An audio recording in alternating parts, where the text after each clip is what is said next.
Welcome back to md-vod, where we're talking about multiple sclerosis. And to better understand any disease, it's helpful to hear what it's actually like to live with it. Today we're joined by special guest, Mr. Montel Williams. Thanks so much for having me. Thank you very much. Absolutely. Thank you very, very much for joining us. You know, Montel, you've accomplished more than most people in their lifetime. You're an author, you're an amazing television host. You do great things about wellness today that I love, and you were in the military and did incredible things. Thank you. What do you attribute all of your healthful success to? No ifs, ands, or buts. It's absolutely changing and living by what I've been preaching rather than just preaching it. You know, people have heard me for the last 10 years of my life talking about the fact of how important exercise, diet, making sure that if you're on medication, you take your medication, you take it and comply the way the doctor wrote it. You've heard me talk about that, and I have tried to probably up until about 4 years ago, did this really 65%. 70%, you know, you try to make it happen, and a couple days, a week, you make it work, and then the next couple days, well, and then a couple days you make it work. It wasn't until I actually flipped the switch and said, no, I mean, I got to stop with the goofing around. I got to really pay attention to this, because unless I do so, any thought of impacting the speed by which this illness is ravaging my body, I could throw out the window. If I pay attention and recognize that there are things that we can do. I can't cure MS, but there are things that I can do to impact how I feel every day. You got to get busy with it. And so the second I realized that I was not going to, one, live down to other people's expectations. I say live down to them because they're the ones who were telling me that just because I have MS, I'm going to degrade this way or that way. Number two, when I also realized that I can live up to my own, which means, yeah, I can't go nuts, but if I want to push myself a little bit, let's push a little bit in the direction of living as healthy as I can. That's what's making a difference. Awesome advice. And we talk about this all the time. We talk about how important diet and exercise are in any disease, in the prevention and the treatment and maintenance of symptoms. And what specifically do you recommend in terms of diet that might help you with multiple sclerosis? Here's what I'm starting to figure out. And again, I'm not a doctor. You know, I can't hang a plank. And I want to make sure that anything I say that somebody backs this up by talking to your doctor or you're talking to your health provider. But I will tell you, I've kind of learned a few things in the last now 8 years. One, inflammation. We know that that's the nemesis for probably 70 to 80% of the diseases that we all suffer from, especially the chronic ones. Inflammation. There are things that God gave us, that nature gave us. We can forget all the medicine, the this, the that, the that. Stop the stupid. Go to the grocery store, buy what came up out of the ground. Fruits, vegetables. Everybody, the National Institute of Health, the FDA, everybody has written a paper on it in the last 10 years. The First Lady talks about it. It's the fact that fruits and vegetables are nature's anti-inflammatories. Montel Williams has MS. Biggest nemesis of MS? Inflammation. I get it. I'm a real quick study, so that means if I can get some fruits and vegetables, I can reduce my inflammation. I just happen to do it on hyperdrive. So what I've done is, I realized way back when I first started in this regimen, I couldn't eat as many pieces of fruit and vegetables every day that I would need to consume to really do what I want to do. And that's try to impact my illness. When I say couldn't eat as many, I need to eat 7, 8 pieces of fruit, 5, 6 cups of vegetables. Nobody, look, try that for 3 days. You're chomping, your jaw gets sore. You look at people like, this Montel's crazy. So what I realized, if I could blend it or emulsify it, put it in some sort of a smoothie, I can be pumping this in all day. And that's exactly what I do. So every single day, I consume no less than 60 ounces of fruits and vegetables emulsified in coconut water. I specifically use coconut water because it's one of the most hydrating liquids on the planet.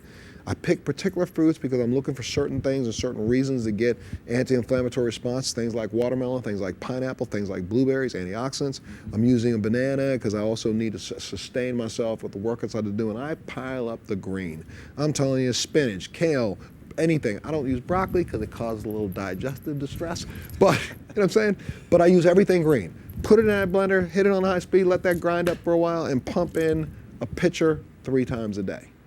every day. That's a great point. Antioxidants, and again, just back to inflammation. Inflammation is really the problem with a lot of diseases. I'm a cardiologist. I can tell you that inflammation directly impacts heart disease, and it certainly impacts MS. And just to give you a picture of what inflammation is, if you took a piece of sandpaper and rubbed it on your leg, you would see how hot and swollen and itchy and inflamed it would get.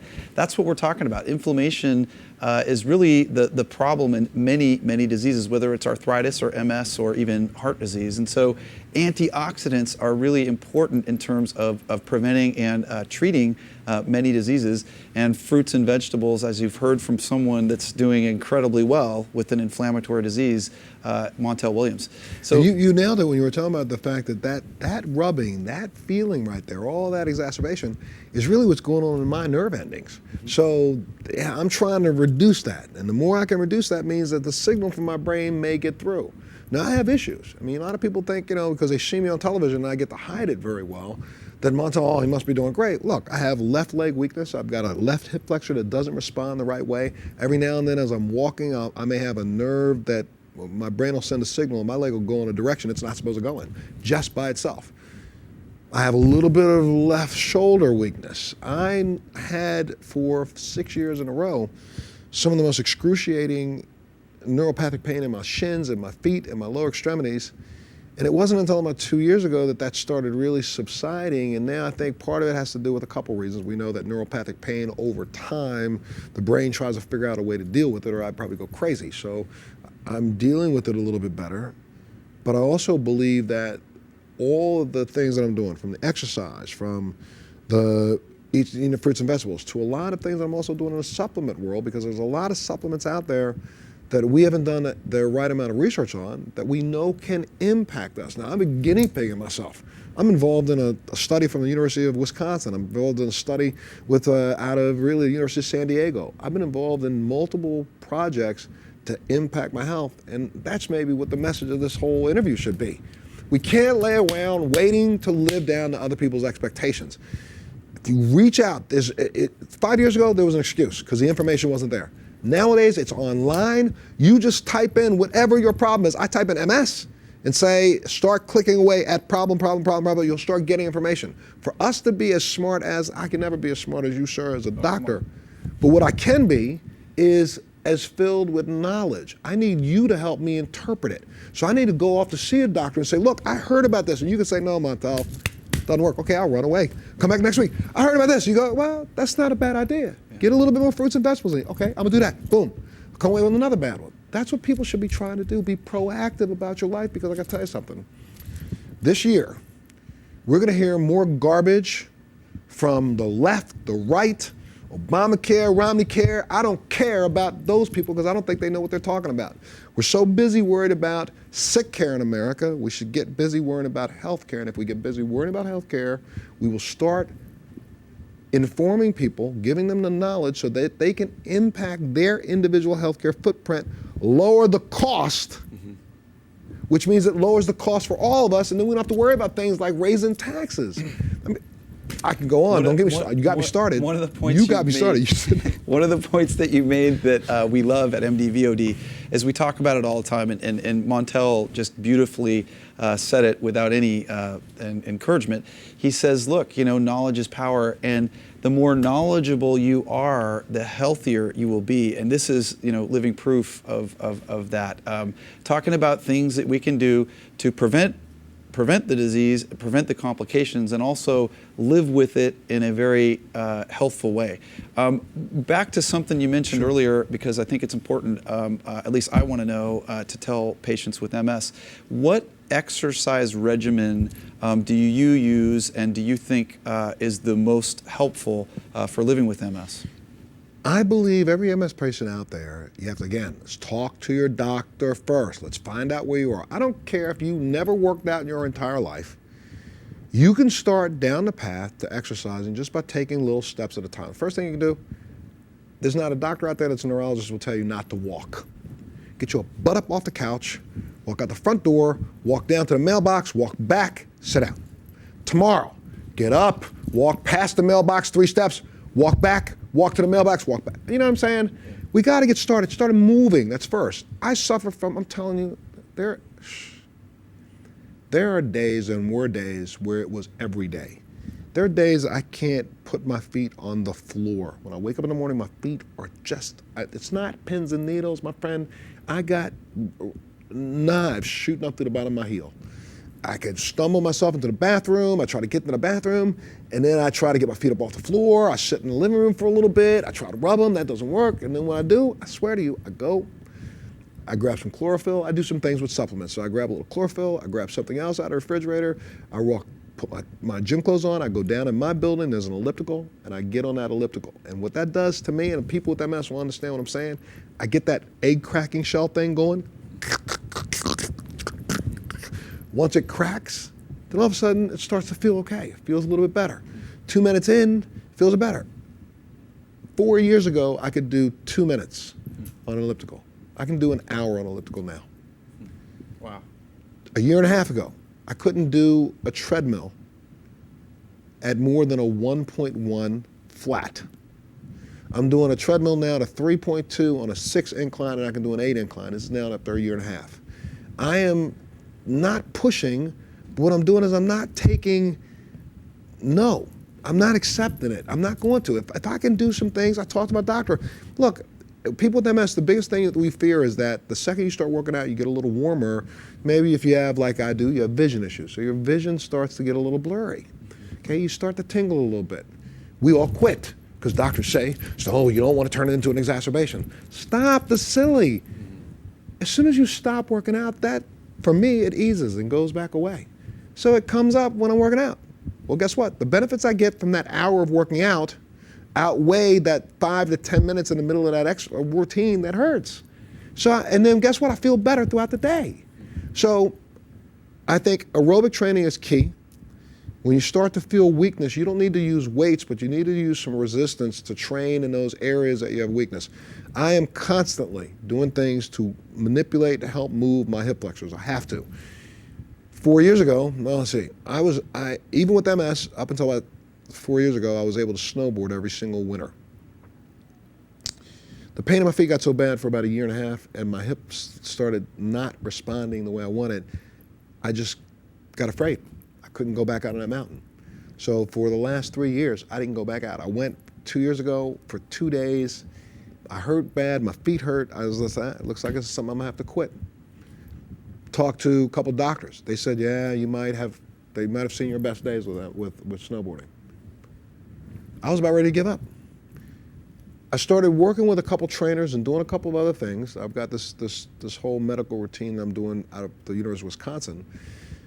I started doing a little bit different training, and my hip started responding differently. This is about 2 years ago, about a year and a half ago. So as I made it respond this last year, somebody said, hey, you want to try to go snowboarding for a day or two? And I went, yeah, let me do it. So I went, and guess what? It's up online right now. I went out and I was able to do it. So at the end of this month, we're sitting here, this is May, the end of June, I'm going to Alaska, and I'm going to do a full week of heliboarding up backcountry in Alaska. Why? Because I'm going to pick up, and I'm going to shoot this so I can prove to people, even when you think you should quit, you don't have to. Yeah, that's great.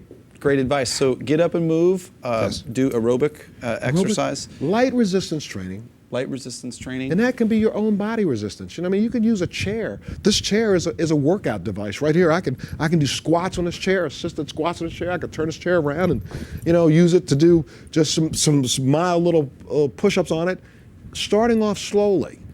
And for anybody who is, if you feel like you've had some issues with your mobility, you might want to break yourself, hire a trainer. There's a lot of kids out here right now that don't have jobs. $20 an hour for some kid who's the captain of the high school football team to run you through some stretches once a week. That's not bad. Kids can use a little extra money. Absolutely. You know what I mean? So, if you need to work with a trainer, get yourself moving. A little resistance will help you strengthen those muscles around the area that you have weakness, which will help you counterbalance some of your weakness. So I think aerobic, resistance, and then dietary changes, and the one we said earlier, listen, mate, I take one drug, and I'll talk about it. I don't like to say it by name because then everybody thinks that I'm gonna take Montel's drug and I'll be no. Your doctor will tell you which drug to take, but the one I take, you have to inject every day. I've been on this drug now for 12 years. I'm one of the longest running patients on this drug who has missed only 14 shots in 12 years. Every day. I take it within 2 hours of itself, every day. If I'm on the East Coast, I try to shoot for 7 o'clock at night. So when I'm over here, I try to get it between 3 and 4. You know what I mean? So I'm trying to make sure that I get that shot taken every single night around the exact same time, no matter where I am in the world. Wow. And I've been doing this now for 12 years. That's a little anal. That's incredible advice, though, because one of the most important things in terms of preventing, recurrence and MS symptoms from coming back is compliance with your medications. This is such important Doc, information. beat him over the head. It's not just no MS. idea. It's everybody. We have the least compliant people in America. You go to the drugstore, buy a drug for $150, use 3 of them and leave it on the shelf, and wonder why you're still sick. I don't. Right.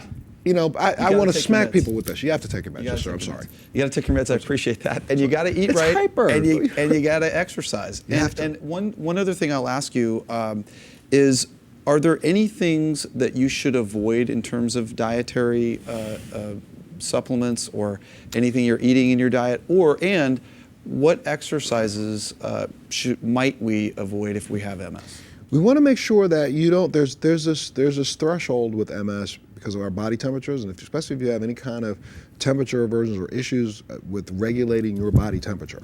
I had for quite a long period of time. I couldn't go out, and a lot of heat above 90 degrees can really start to weaken me very quickly. So you have to pay attention to how rapidly your body heats up. So I would say, can you be a marathoner? Yes. Can you be a triathlete? Yes. But as you're training, if you start to notice that, let's say, you push yourself to a point where you start not just getting tingling, but you're getting numbness and there's something going wrong, I'd back off to your doctor. Don't push yourself to that point of failure, because, what I'm going to show people over the course of the next year, and I'm really on a mission, Doc, I'm telling you, I want people to understand that, again, 10 years ago, a doctor told me I would be in a wheelchair in 4 years. Ha ha. Okay, so he was wrong. No wheels. 2, I told myself 2 years ago, you can't. Guess what? I can now. And I'm going to continue to until I don't want to, not until I can't.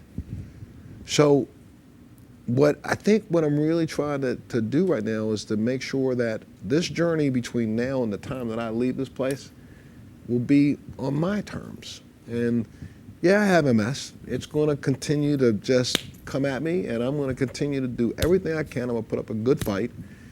And like I said, if at the end of the day this weakens me to a point where I need assistance, I'll still exercise through my assistance. If this gets to a point where,